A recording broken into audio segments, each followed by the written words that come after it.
Hello दोस्तों, राधे कृष्णा, हर हर महादेव। कैसे हो आप लोग? उम्मीद करते हैं मेरे सभी फ्रेंड एकदम अच्छे होंगे, स्वस्थ और मस्त होंगे। दोस्तों अपने अपने कार्यों में व्यस्त होंगे। दोस्तों थोड़ा सा कीमती समय निकाल कर आप लोग हमारे वीडियो को फुल वॉच करके देखिए। बहुत ही सुंदर कजरी गीत लेकर आई हूँ दोस्तों, तो आप लोग सुने और आनंद उठाएं और कमेंट में ज़रूर बताना दोस्तों कि हमारा ये कजरी गीत आप लोग को कैसे लगा। तो चलते हैं आप लोग को लेकर सावन की कजरी गीत पे। गोरिया रही गोरे बदन के, काहे बिना भइलू करियाना। गोरिया रही गोरे बदन के, काहे बिना भइलू करियाना। गोरिया रही गोरे बदन के, काहे बिना भइलू करियाना। तू तो कहा पिया खाना जिन बनायो।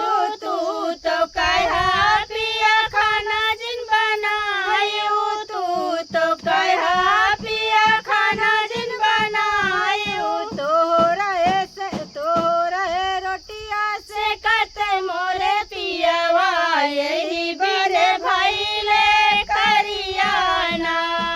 तो रहे रोटिया से कत मोरे पियावा, यही बड़े भइले करियाना। गोरिया रही गोरे बदन के, काहे बिना भइलू करियाना। गोरिया रही गोरे बदन के, काहे बिना भइलू करियाना।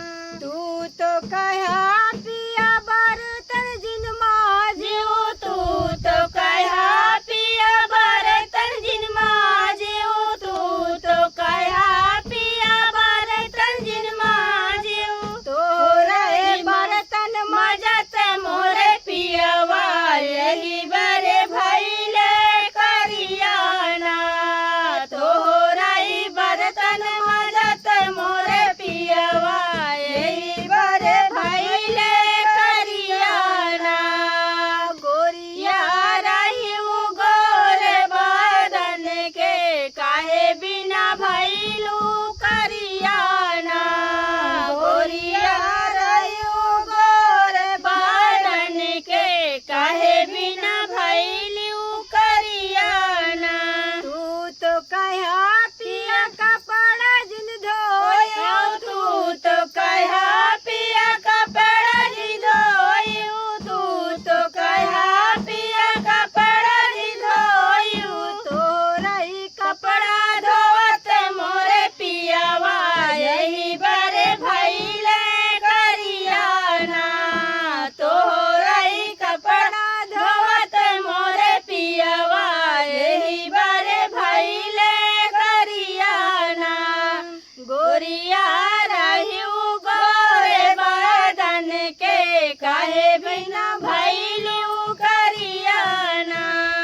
गोरिया रही गोरे बदन के, काहे बिना भइलू करियाना।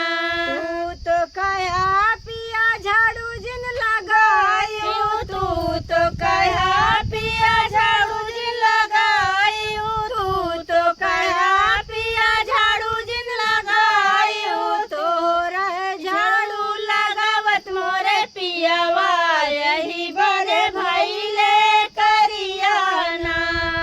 तो रही झाड़ू लगावत मोरे पियावा, यही बड़े भइले करियाना।